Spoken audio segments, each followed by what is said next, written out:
We are officially in the Eclipse Portal. This is the weekly forecast for the week of March 10th through the 16th. I am your host, Laura Chung. I am a Western tropical astrologer and I use the whole sign house system. Welcome back. I am filming this on Thursday, March 6th. The moon is in Gemini. It's the first quarter moon. And I'm doing this because I will be away this weekend and I don't want to work at all. So I'm leaving all of my work stuff at home and I'm doing this early. So I might miss some news stories from this weekend, but I, you know, I'm confident that I will be able to keep track and then bring those news stories that align with the astrology in the following week. But with that being said, there was a lot that happened in this first week. On March 3rd, Mercury ingressed into the sign of Aries, and we are in the pre shadow of the Mercury retrograde. On March 1st, Venus went retrograde. And on March 5th, Mercury in Aries was sextile to Pluto in Aquarius at 3 degrees. And 3 degrees is territory that Pluto has not been in our lifetime. And I said, look out for that day around that date for news stories, things that are revealed, sexual in nature, perhaps secrets. And on March 3rd, Luigi Mangione's sex tape. Well, the news came out that he filmed at least 20 cinema style porn videos. And I find this to be interesting because Luigi has his natal Venus in Aries at 3 degrees. So, so Mercury was conjunct his Venus, news, right? Mercury's about communication. And also Venus, his natal Venus was sextile to Pluto, which talks about, the underworld and secrets coming out, secrets being revealed. And if you're interested in a deeper dive on Luigi Mangione, I was a guest on Tasha Begg's podcast called The Pop Astrologist. You can find this video on YouTube. It's episode number 2. And we go through his chart and we talk about it in depth if you're interested. So on March 4th, there was a State of the Union address by obviously the president, oh my God, of the United States, Donald J. Trump, and the Democrats, or the women who are Democrats, wore pink, which is very reminiscent of the 2017 Venus and Aries retrograde, when in January of that year, there was the massive women's protest in Washington, D.C., where women wore pink pussy hats as a protest to Donald J. Trump. So we're repeating an 8-year Venus cycle here now with the women, the Democrats wearing pink. And gosh, they really have to do better than that. Like, they have to do something else than just wearing pink as a form of protest. Like, that's not going to stop fascism, but that is my personal opinion. But I just thought it was interesting that exactly 8 years as Venus is retrograde, that same aesthetic of pink came up again. So those were just some of the recap news stories. And it's just fun sometimes. I guess it's not fun is not the right word, especially not when it's dealing with like serious shit like our politics. But back in ancient times, they used astrology for prediction mainly. And so when you start honing in your skills, you can kind of predict, or at least looking at the patterns of the past, you can see, okay, this is the theme that's going to come up. And when you recognize a pattern for the second, third, fourth time, that is when you could break the cycle. And so that's why I love astrology, because it's like, okay, if this is showing up in my personal life again, and it's a trigger that's coming up again, especially, you can notice them during the 3 phases of a retrograde. So the pre-shadow, the actual retrograde, and the post-shadow. The universe gives you chances to rectify things in your life. So, like I mentioned in the beginning, this is like we are officially in the eclipse portal, because you can usually start to see themes of your eclipse story a week before, when the energy starts to build up. And because this is a lunar eclipse, it's a full moon, and full moons are about releasing of energy. And so right now, as I'm filming this, this is the first quarter moon. I mentioned there's a tension point, there's a crisis point. You might have to make a decision. You might be weighing two options, but it requires you to pivot in some direction. And as the week starts, the moon will be in Leo. And honestly, I feel like this is a nice energy with the Venus retrograde, and because it will be making a trine to Venus and Mercury. And, Leo moons are about courage and bravery, and yes, there are shadow aspects of Leo as well, like needing external validation and affirmation from others. But ultimately, Leo moons are to hone in on your courage and your bravery. So on March 11th, Mercury in Aries will conjunct Venus retrograde in Aries at 8 degrees. And I really like this because there's something interesting happening between Venus and Mercury. So Venus stationed to go retrograde at 10 degrees, and Mercury will station to go retrograde at 9 degrees. And 9 degrees is the eclipse degree. We have the last eclipse of the Aries Libra series on March 29th at 9 degrees of Aries. And so there's something important happening between 9 and 10 degrees of Aries. So you want to pay attention to what's going on also during this time, because Mercury, again, is the planet of communication. It is the planet of sending messages, receiving messages. And when it comes into a conjunction with Venus, which right now Venus is in the underworld, Mercury's like, okay, what's going on, Venus? Like, how's your journey so far? And you could hear back from an ex, an old friend, but depending on what houses Venus rules. So Venus rules my 6th house of Taurus, which is work and health. And then it also rules my 11th house of friendships of Libra.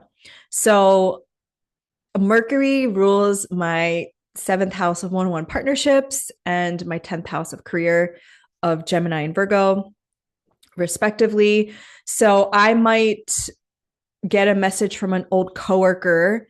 I might get a message from an old friend, an old lover, or just seeing how there's 2 relationship houses there and also work houses, just for an example.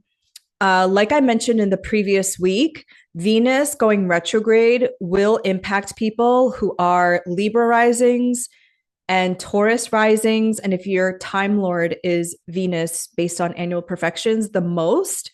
Obviously, it's going to impact everybody, but you want to look at your Pisces and Aries houses. And then the Mercury retrograde will impact Virgo, Gemini risings the most. And if you're in a Mercury perfection year, which I am, so Mercury is my time lord. So every Mercury retrograde has just been like these journeys, let's just say that.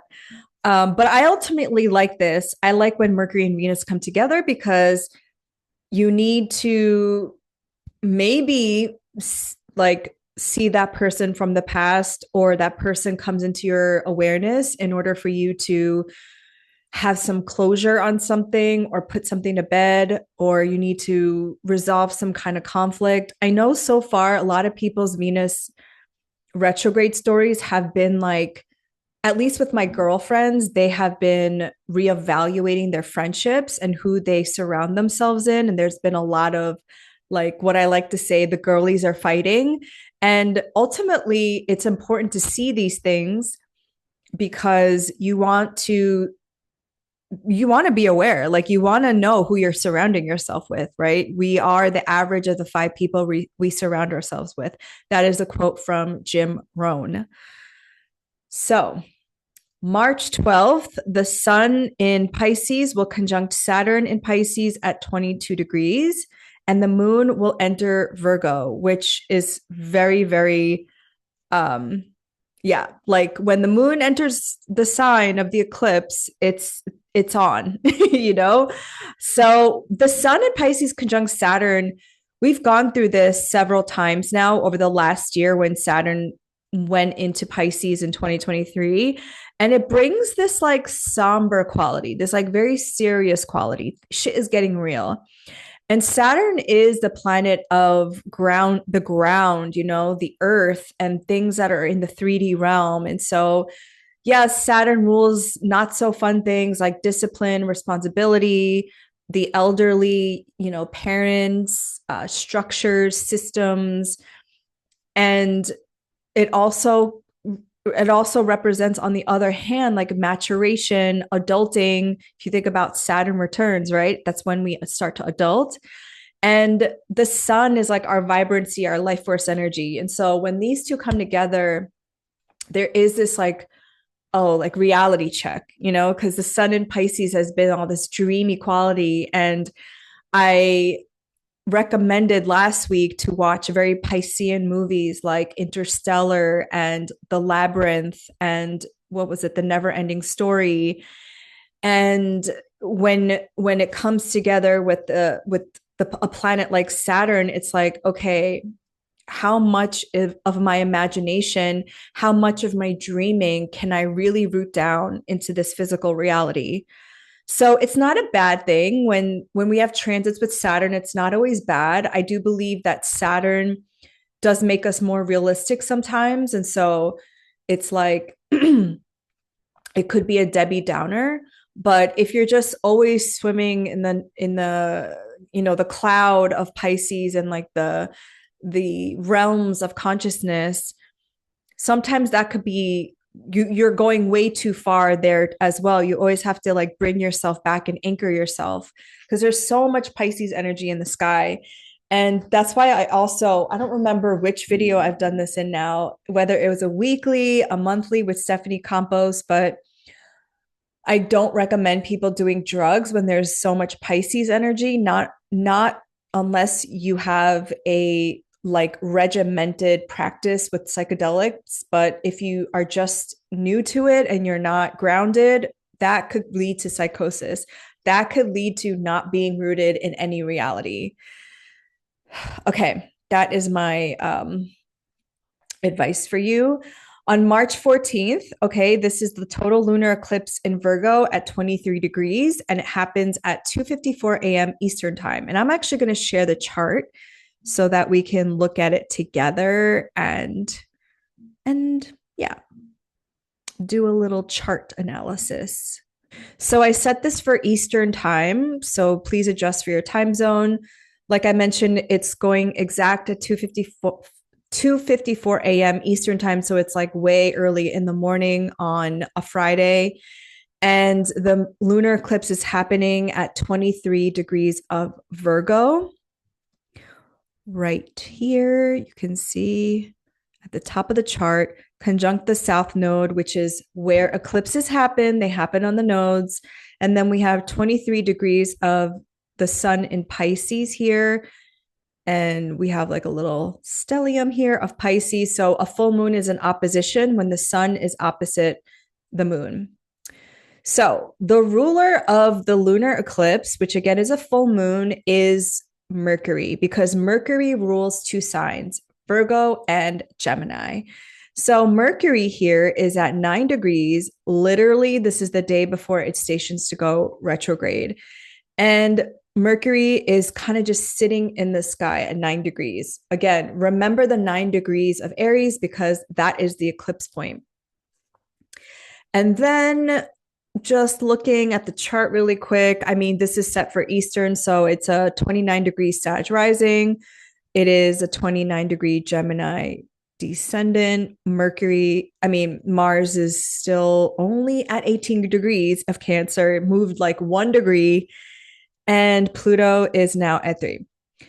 So I don't hate this. I mean, there's no such thing as hate or love or good or bad, right? In astrology, it's just like how you can use the energy. So if you think back to September 1st, 2016, that was the last time we had an eclipse in the sign of Virgo. That was a solar eclipse. That was a new moon. So essentially, 9 years later, we're here and we are at the culmination point, the ending of this cycle. So you want to look at your Virgo house and your Pisces house. And your Virgo house is coming to a completion, but bringing together your Pisces house. And both houses will be a part of this story. So I will give myself as an example. 2016, especially that fall, was when I was for sure quitting my job because I wanted to wait until the end of the year to get my bonus so that I could leave in the early spring of 2017. So I had already made up my mind that I was going to quit my job and I was going to buy a one-way ticket to Asia and I was going to travel and figure out I didn't even really have a plan. Like I just wanted to see what else was out there, right?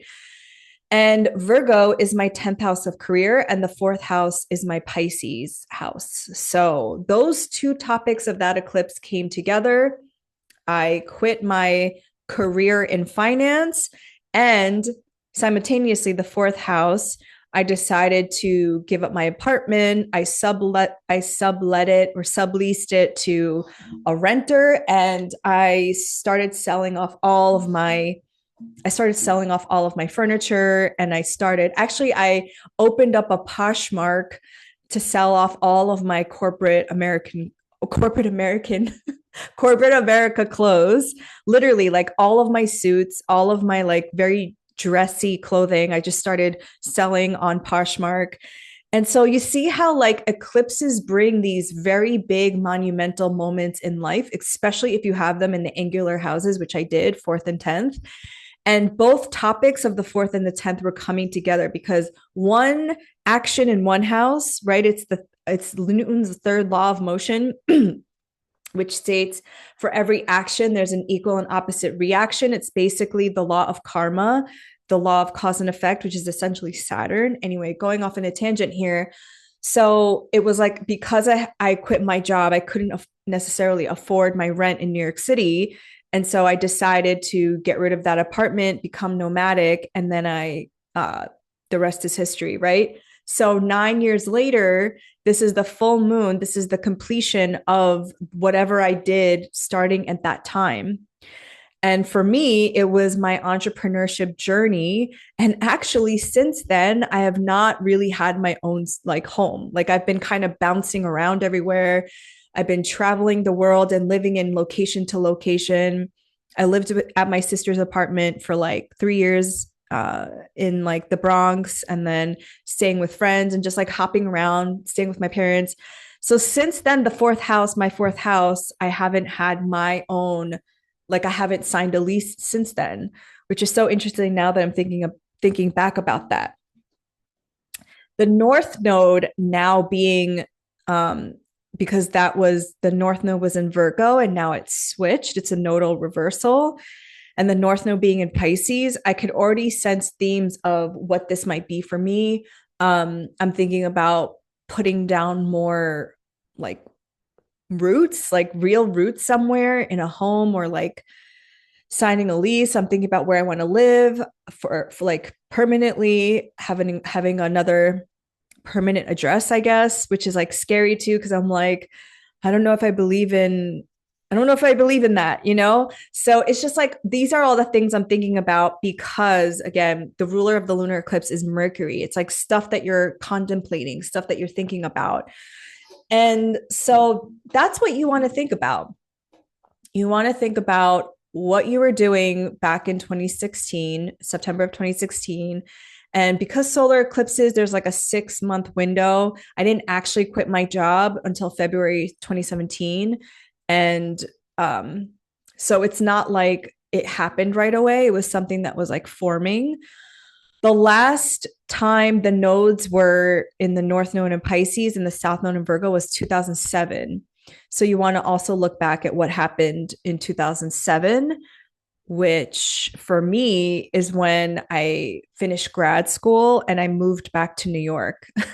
Crazy, right? Again, same houses. Finished grad school. I moved back home, fourth house, 10th house. That is when I started working in finance. Crazy, right?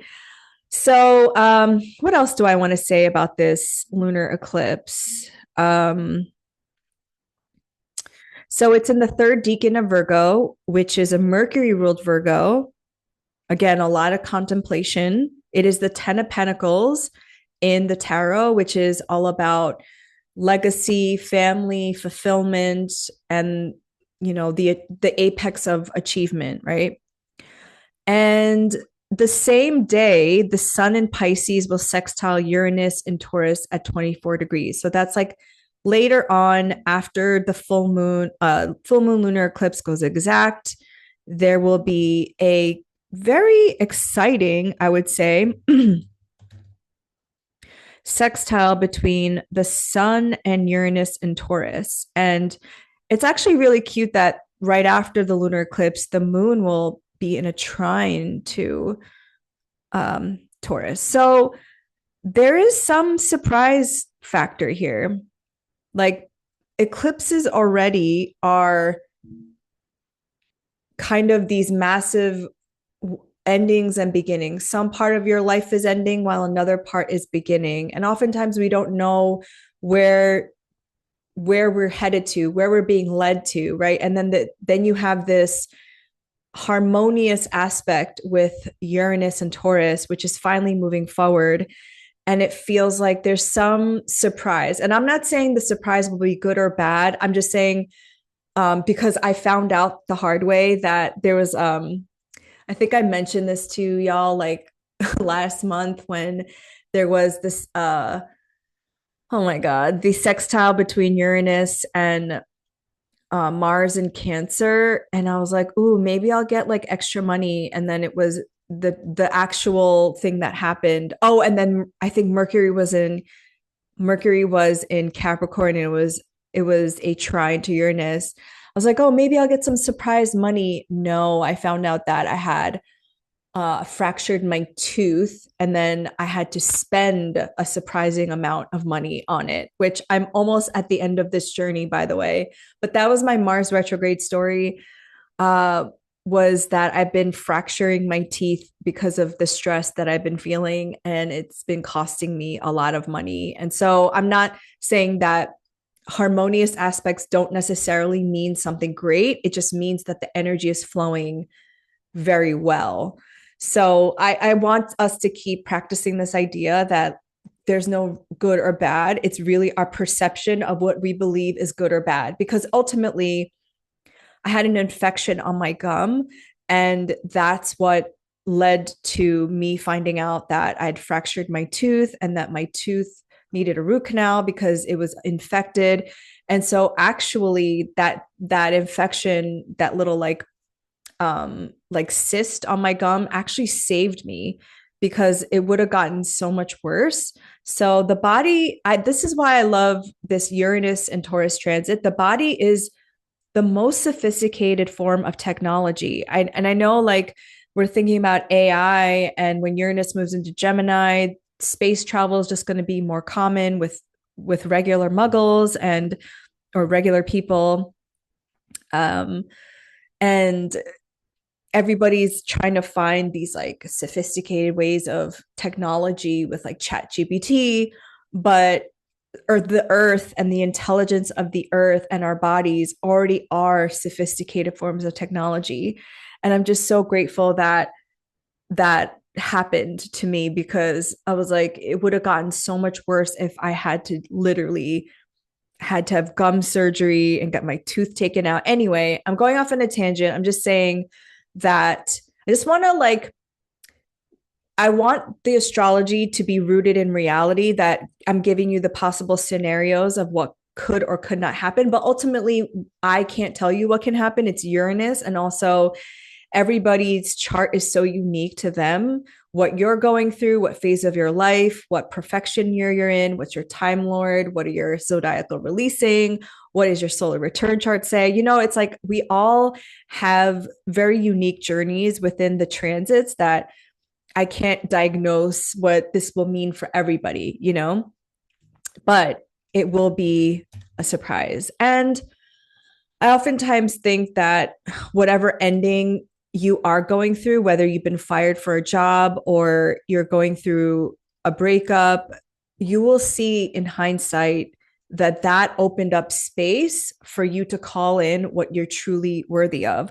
And as somebody who has had all of those happen to me in the past eclipse cycles, like I've gone through breakups, I've gone through, I just gave you an example of like my own job journey. It's like I just, again, looking in hindsight, I I'm always grateful that I had divine intervention take over. So let's go back to the astrology. So March 14th, the lunar eclipse in Virgo. And the last one is March 15th, Mercury stations retrograde at 9 degrees. And I already mentioned that this is the eclipse degree. So we have this lunar eclipse in Virgo, and then the ruler of this lunar eclipse is that Mercury at 9 degrees. And then the next day is stations to go retrograde. And from March 15th on to the rest of March, we have two inner planets, Mercury and Venus, going retrograde at the same time. Like, it really depends on if you like chaos energy and if you work with that energy. And chaos energy, I mean like things just like twirling around like a hurricane storm, tornado, and you're just like, okay, I completely surrender to the divine's plan that is better than my own, because what is better for me, I cannot even perceive with my physical eyes, but I know with my third eye, my like intuition, my all-knowing sense of self, that everything is working out for me for the best, for my higher self. And sometimes, well, not sometimes, all the time, our higher selves are so intelligent because it is connected to source, it is connected to God, I believe, that it will do whatever it takes to get your attention. And I say that because not all of the things that happen for your highest good are easy. I have to say that because as somebody who has gone through the Pluto square, I'm currently going through my Neptune square. I'm going to go through my Uranus opposition. Like I'm going through the nitty gritty of my midlife crisis transits right now. I'm so grateful that I'm going through them. I would never want to go through them again. But often what I found in my experience is oftentimes like what is best for our higher self is actually the challenge that we need as an initiation into coming back to ourselves. And it's not always easy, but at the end of it, oh, it's so worth it. Like I'm going to get emotional just thinking about it because I was thinking about my Pluto square, which is finally, I feel like, cleared. And that happens when you're like 40 to 41, 42-ish. Like 42 is like when it kind of comes off. But man, during that Pluto square, again, Pluto is the planet of transformation, the god of the underworld, and you have to face your fucking fears like head on. There's no more running away. And after, I can say now, like coming out of it, I'm really not afraid of that much stuff. Like I was never afraid of death, but there was so many things that I used to be afraid of that I'm just not anymore. Like it literally burned off all the fear off of me. And I'm sure like Pluto being in Aquarius, it's going to hit my moon in a couple years. It's going to hit my Venus in a couple years. And I know that that's like a whole other journey in and itself, but I just feel like, and I think that's why Carl Jung says anything before the age of 40 is just a dress rehearsal. Like life really begins at 40. And I truly believe that. And now that I'm going through my Neptune square and really realizing the beauty of Neptune, I have my Sun square Neptune. So this is like it's like normal Neptunian stuff for me. But I really am starting to see that Neptune is the planet of reality and our imagination is our reality. It's just how much of it do we believe in that we ground with Saturn? Do we ground in this 3D reality? So I went off on a little tangent there just to say that, eclipses are never easy sometimes, especially when I've been reading clients' charts this week and people have been getting fired from their jobs. People are just trying to pay their bills and exist in late stage capitalism. And I completely understand, like me sitting here saying, like, excuse me, sitting here and saying it's all worth it. At the moment you're going through it, it's not easy to hear. But as somebody who has been through all of it and have seen through it all at this point in my life, I can say that um, the best thing to do during these times is to grieve and mourn, because I didn't give myself the chance to do that a lot in my 20s and 30s. I just kind of like classical Aquarius moon, just detached and moved on. And I see the ways in which that was hurtful to me because I had to do all of that grieving and mourning so much later on and all at once. So you grieve, mourn, do your death rituals. And when I say death rituals, I mean both like real death and metaphoric death.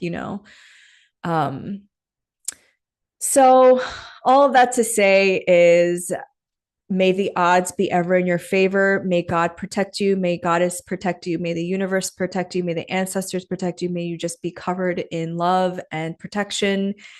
And I will see you next week when we are officially in between eclipses.